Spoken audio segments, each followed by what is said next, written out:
Assalamualaikum warahmatullahi wabarakatuh. Selamat pagi Ananda semua. Mudah-mudahan pada hari ini kita semua sehat walafiat. Mari kita jaga kesehatan kita pada saat pandemi virus COVID ini. Semoga kita terhindar dari virus tersebut. Amin amin ya rabbal alamin. Untuk materi berikutnya, kita akan membahas mengenai klasifikasi makhluk hidup. Cabang ilmu pengetahuan biologi yang membahas tentang klasifikasi itu disebut dengan taksonomi. Apakah tujuannya kita mempelajari klasifikasi ataupun tujuan klasifikasi makhluk hidup ini dibuat? Yang pertama adalah untuk mengelompokkan makhluk hidup berdasarkan persamaan ciri yang dimilikinya. Karena banyaknya ciri-ciri yang dimiliki oleh makhluk hidup, maka kita harus mengelompokkannya agar kita tidak keliru dalam mengenal makhluk hidup ini. Kemudian untuk mempermudah dalam mempelajari keanekaragaman hayati di alam ini. Baik ya tumbuhan, hewan, dan organisme lainnya. Selanjutnya adalah untuk mendeskripsikan ciri-ciri suatu jenis makhluk hidup untuk membedakannya dengan makhluk hidup dari jenis yang lain. Kemudian, untuk mengetahui hubungan kekerabatan antara makhluk hidup. Selanjutnya, untuk memberi nama makhluk hidup yang belum diketahui namanya. Ada dua metode klasifikasi makhluk hidup menurut metode empiris. Makhluk hidup dikelompokkan berdasarkan persamaan alfabet tanpa melihat sifat atau ciri yang dimilikinya, serta tanpa melihat hubungan satu dengan yang lainnya. Menurut metode rasional, makhluk hidup dikelompokkan atas dasar hubungan yang jelas dari sifat ataupun ciri yang ada. Metode rasional ini nanti akan dibedakan lagi atas beberapa bagian. Satu, ada disebut dengan sistem praktis. Ini yang telah dibuat oleh St. Augustine pada abad keempat sebelum Masehi. Yaitu makhluk hidup berdasarkan persamaan ciri yang berguna. Misalnya, persamaan ciri dapat dimakan ataupun tidak dapat dimakan.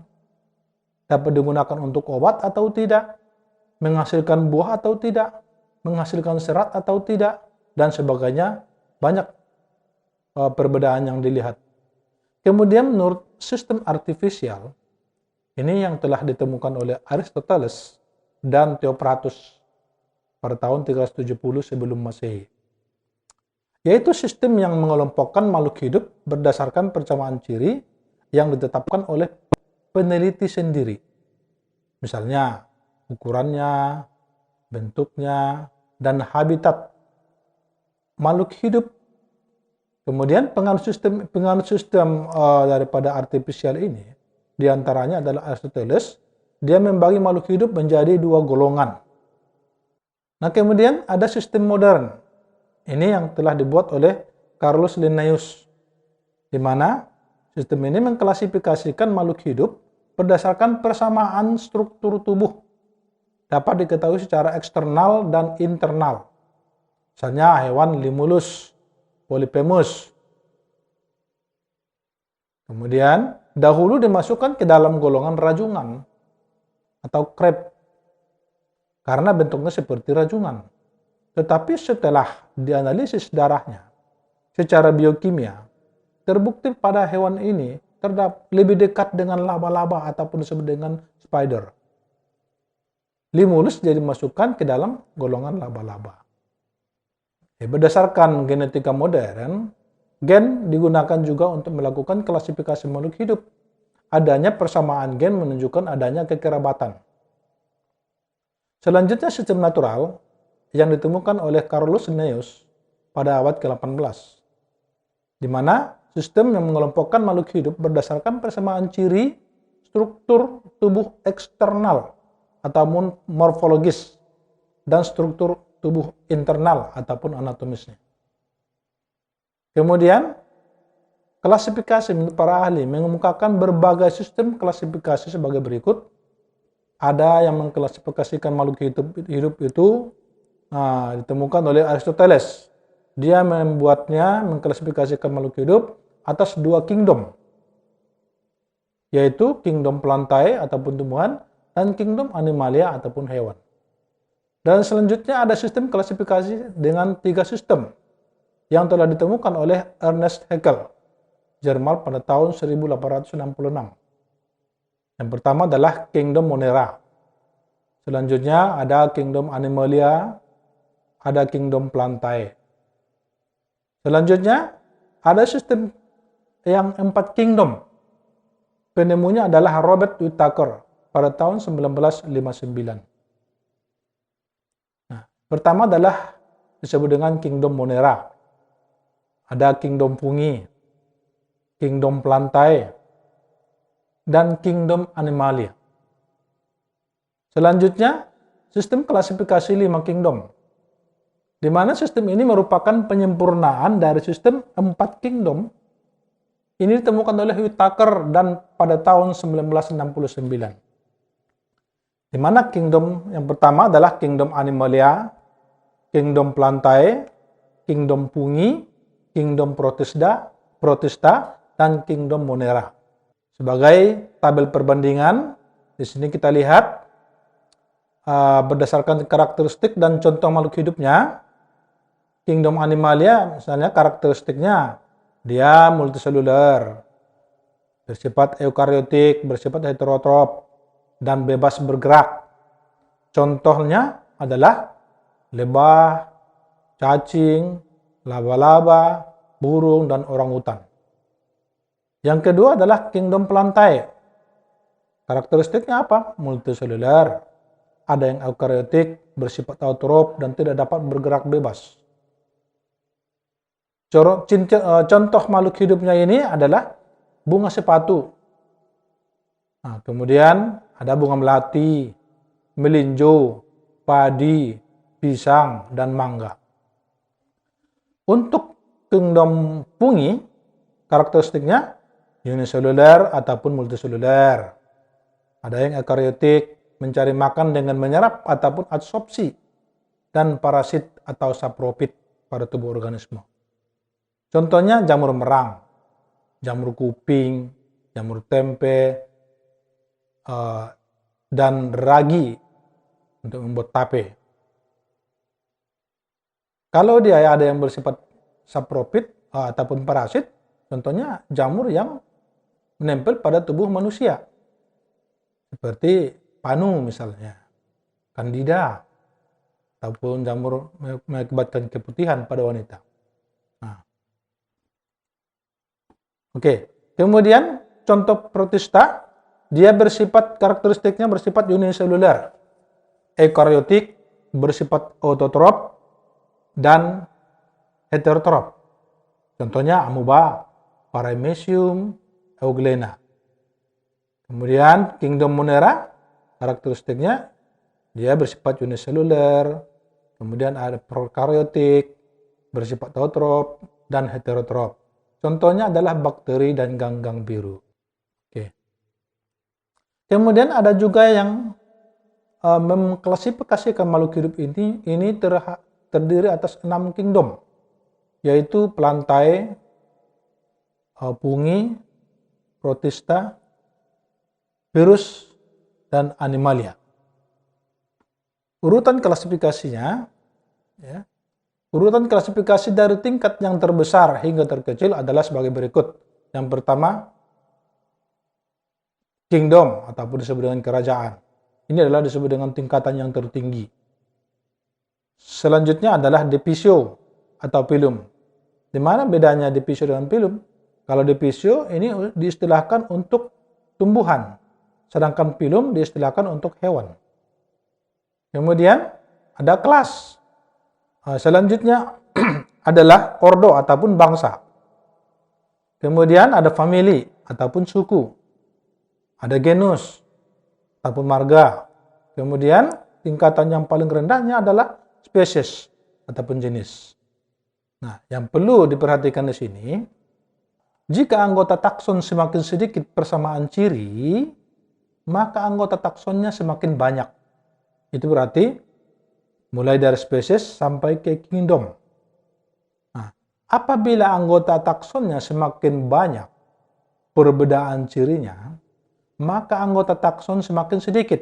Nah, itulah dia urutannya dari kingdom sampai kepada spesies. Kita contohkan pada mangga misalnya, klasifikasi mangga.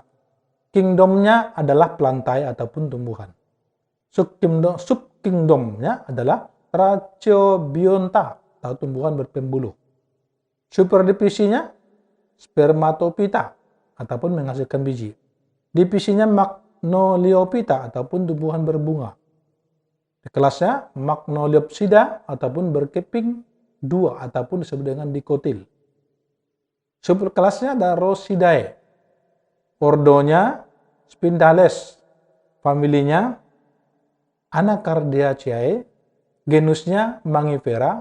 Spesiesnya adalah Mangifera indica. Banyak contoh-contoh daripada mangga ini. Contoh yang lain, Mangifera aplanata atau mangga asem. Ada Mangifera alvissima embacang. Ada Mangifera Camptosperma. Ada Mangifera casturi atau mangga Kalimantan. Mangifera decandra, Mangifera futida, Mangifera GDB, Mangifera griffiti, dan sebagainya. Itu contoh-contoh daripada mangga. Nah, selanjutnya, tugas kalian di rumah sebagai latihan untuk membuat klasifikasi, tingkatan-tingkatan klasifikasi, silahkan kalian buat urutan klasifikasi tumbuhan mangga, padi, melon, rambutan, kelengkeng, dan kelapa. Silahkan kalian buat urutan klasifikasinya, kalian catat di buku catatan, kirim hasilnya ke Google Classroom. Masih ada juga di klasifikasi hewan kucing misalnya. Ada kingdomnya Animalia, filumnya Chordata, kelasnya Mammalia, ordonya Carnivora, familinya Felidae, genusnya Felis, spesiesnya Felis silvestris. Oke, nah untuk hewan silakan kamu buat juga urutan klasifikasinya seperti halnya pada tumbuhan tadi, yaitu yang pertama adalah hewan jerapah. Kamu buat urutan taksonominya. Kemudian ada kijang, ada jerapah, ada apa namanya itu, ya, zebra. Nah, kemudian ada ikan hiu, ya, dan sebagainya. Ya, silakan kamu buat urutan taksonominya mulai dari kingdom sampai dia kepada spesies. Tata cara pemberian nama pada makhluk hidup ini juga sebenarnya tidak asal memberikan nama. Dia mempunyai aturan-aturan dalam pembuatan nama pada takson ini, yang dikenal dengan sistem binomial nomenklatur, yaitu tata cara pemberian nama dengan dua kata. Yang pertama adalah kata pertama menunjukkan genus, kata kedua menunjukkan spesies. Contohnya Mangifera indica. Mangifera adalah genusnya, sedangkan indica adalah spesiesnya. Nah, kaidah sistem taksonomi binomial nomenklatur ini, yang pertama perlu diperhatikan agar kita tidak membuat begitu aja, menebak-nebak begitu aja, ya. Yang pertama, huruf pertama dari kata pertama dibuat dengan huruf besar, menunjukkan genusnya. Sedangkan huruf pertama dari kata keduanya dibuat huruf kecil. Nah, ini adalah menunjukkan spesies. Nah, kemudian jika terdapat tiga kata, maka kata ketiga menunjukkan subspesies. Jadi, genus dan spesies dicetak miring. Boleh. Kemudian, boleh digarisbawahi, tapi ini tidak mesti.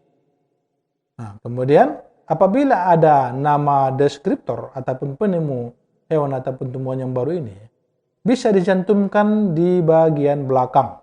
Namun ini tidak diberikan tulis miring ataupun tidak digarisbawahi. Oke. Pemberian nama takson makhluk hidup. Nah, tingkatan takson, misalnya divisi ataupun filum. Untuk tumbuhan, dia cirinya pada bagian ujungnya dia diberikan pita. Sedangkan pada hewan tidak ada aturan tertentu. Kemudian pada tingkatan kelas, pada tumbuhan dia di ujungnya disebut dengan opsida, dibuat opsida. Sedangkan pada hewan juga tidak ada aturan tertentu. Selanjutnya pada ordo, dia pada tumbuhan pada bagian ujungnya disebut dengan ales atau dibuat ales. Sedangkan pada hewan tidak ada aturan tertentu. Dan pada familinya, pada tumbuhan, pada bagian ujung bahasa Latin, katanya itu namanya itu dibuat aciae. Sedangkan pada hewan dibuat idae. Oke, namun yang harus diperlukan dalam membuat identifikasi ini, yang pertama pengetahuan tentang klasifikasi makhluk hidup. Kita harus mempunyai pengetahuan dalam kita membuat taksonomi ataupun klasifikasi makhluk hidup. Mengklasifikasikan makhluk hidup ini harus punya pengalaman kita, tidak asal membuat. Kemudian harus mempunyai pedoman ataupun kunci determinasi. Yang ketiga, spesimen berupa organisme yang diawetkan. Ada buku referensi. Kemudian gambar organisme yang sudah diketahui dan sudah memiliki nama. Oke, sampai di sini dulu pembahasan kita. Untuk selanjutnya nanti kita sambung dengan kunci determinasi dalam pembuatan klasifikasi makhluk hidup. Oke, demikian saja. Barangkali dalam sub pembahasan mengenai klasifikasi makhluk hidup sampai di sini, mungkin ada yang mau ditanyakan, silakan kamu kirim pesan, pertanyaan melalui WA. Demikian pembahasan kita kali ini dulu. Bapak akhiri dengan salam. Assalamualaikum warahmatullahi wabarakatuh.